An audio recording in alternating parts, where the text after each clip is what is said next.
Kumar, I'll come to you. The record in World Cups now between India and Pakistan across T20 and One Day stands at 11-0. Now, this can't be a coincidence anymore. So this is a real tough question for you. Can you put your finger on what really makes the difference between India and Pakistan? Because it's not just a one-off now, it's 11-0. Whereas in everything else, in One Days or T20 outside the World Cup, both teams have a similar record. But when it comes to World Cup, it stands at 11-0. What do you think India is doing right, and where do you think Pakistan is faltering in these big games?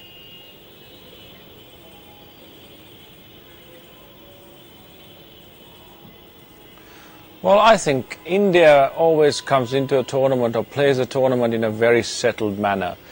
They trust their players, they're always consistent in their selections, and they always approach a game with a quiet sense of confidence in their own abilities and in the selections that they have made.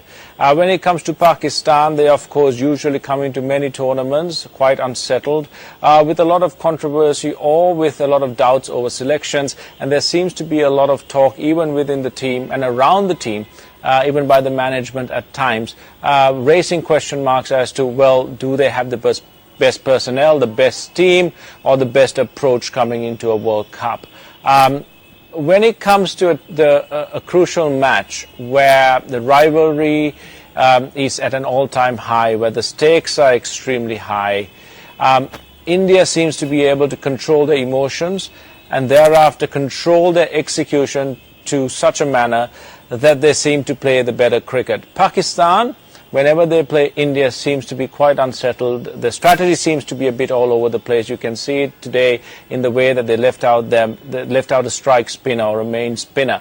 And also, they seem to be rattled by situations in a game against India that actually presents a challenge.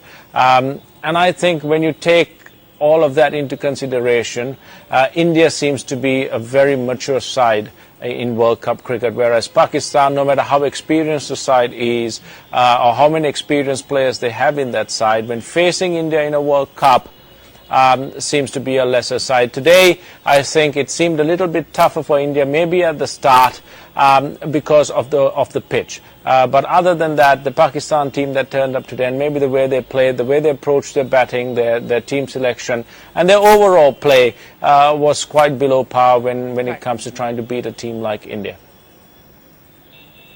Okay, when I said 11-0 in India's favour, I almost bit my tongue, because with Sunny Bhai next to me, I should have said 13-0, because I'll count champions of champions as almost as good as a World Cup. You beat Pakistan there twice. But the same question to you as I asked Kumar, what do you think makes India so much better in World Cups compared to Pakistan? Because now you can't say it's a coincidence, it's not a one-off.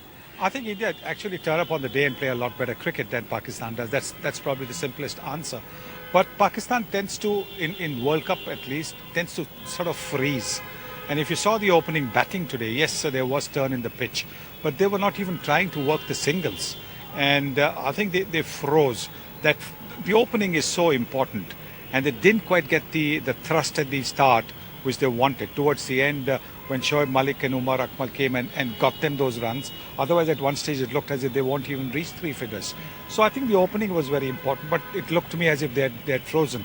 Now, Sharjeel Khan is relatively new to international cricket. Ahmad Shehzad is an experienced campaigner, but they didn't quite get the start. And once that happens, then invariably you end up a few runs short. That's what happened.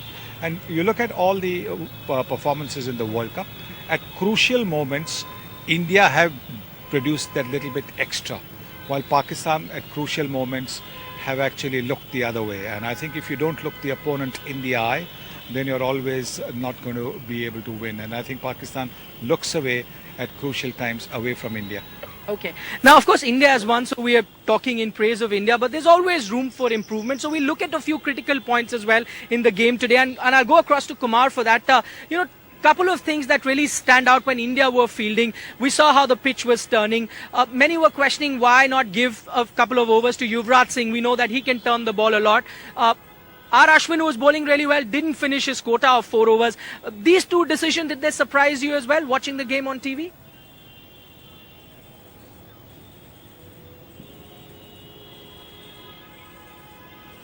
Yeah, I think Ashwin maybe should have finished his 4 overs. You have Hardik Pandya, who went for 25 off 2, and Bumrah about 32 off 4. So you can have the debate, oh, should Dhoni have done this or should he have done that?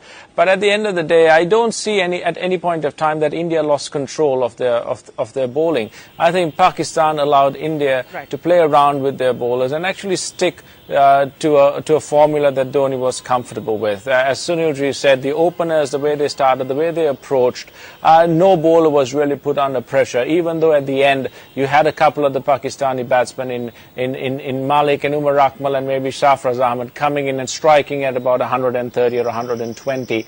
By that time, the damage was done. I think for India going through this tournament, they need to have a look at maybe the overs bowled by Pandya and the role that he plays in the side if he gets exposed early on, which is very rare because of the quality that India has up front and also in their middle order.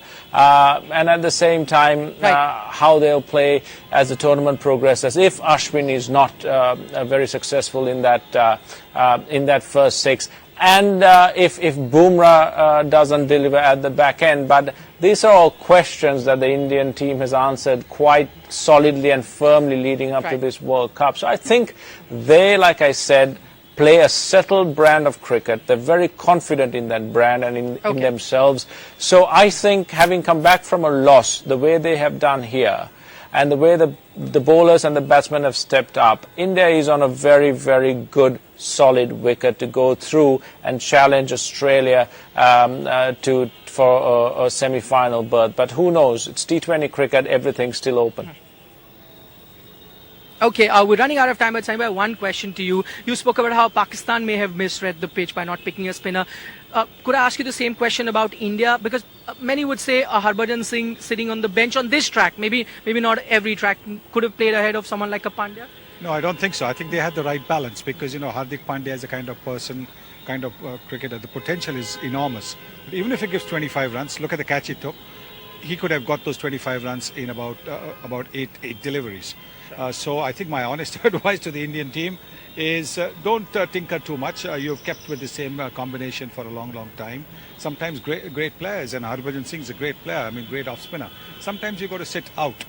But I don't think he will mind because he knows that what is in the best interests of the team is what is the current combination. All right, don't tinker is Sunny Gavaskar's advice. In fact, Kumar said too, one of India's biggest strength is the stability, and they are very assured with the team that they have, and that is why they win such crucial encounters. Thanks so much for joining us, Kumar Sangakkara, Sunny Gavaskar. We'll have to wind it up from here in Kolkata. Now the city is going to party through the night. I know I can already hear a lot of car blowing horns here, people partying Indian flags, so they're going to party on through the night, and I'm sure some of you will sitting at home. But time for us to take a short little break, but news continues on the other side.